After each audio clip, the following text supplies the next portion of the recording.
Day, everyone, and welcome to another Minute Microscopy. I am Eric Rosenblatt, and it would make me really happy if you would like and share this video. I don't know, maybe leave a comment down there if you're so inclined. So, it's currently very cold here in Tacoma, well below freezing.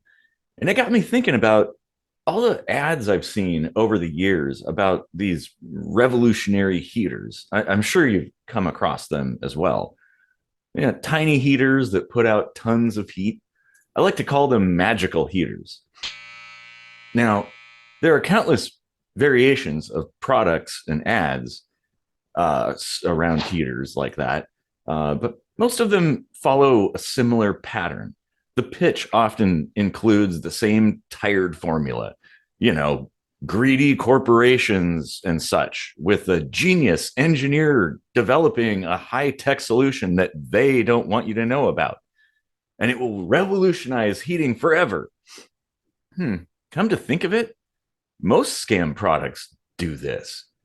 And yes, it's a scam. A tiny desktop heater that's super efficient and can heat up a room in minutes. That's the claim almost all of them make. The reason I know it's a scam, or at the very least disingenuous, is that all inductive electric heaters are almost 100% efficient. It doesn't matter what stuff you put into the heater, 1 watt will always produce around 3 BTUs of heat. A typical space heater uses 1,500 watts of electricity, which makes around 5,000 BTUs. Now, perhaps when these companies say efficient, they mean low power draw, which of course would mean less heat output. I don't know about your experience, but I found it difficult to heat up a room even with a 1,500 watt space heater. So how would something running at, say, 400 watts do any better? The answer is it can't. That's why I say it's a scam. They're selling these things as somehow using less energy, but making more heat, which is impossible. Now, something like that could be possible with other heat sources like pellet stoves or propane or natural gas, but definitely not with electric heat. I've also seen similar claims about cooling devices. Many of those are pretty scammy too.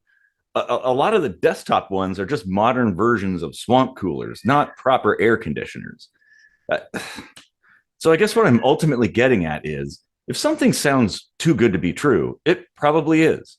Companies that make heaters are always in competition with one another and are constantly researching and improving their products. If there was some kind of magic technology that made more heat than the other ones, you can bet your ass they'd be incorporating it to make a more attractive and expensive device. Always be skeptical of outrageous claims. Save your money and buy tried and true products. Now, if you don't mind, I'm gonna go sit by the heater and warm up.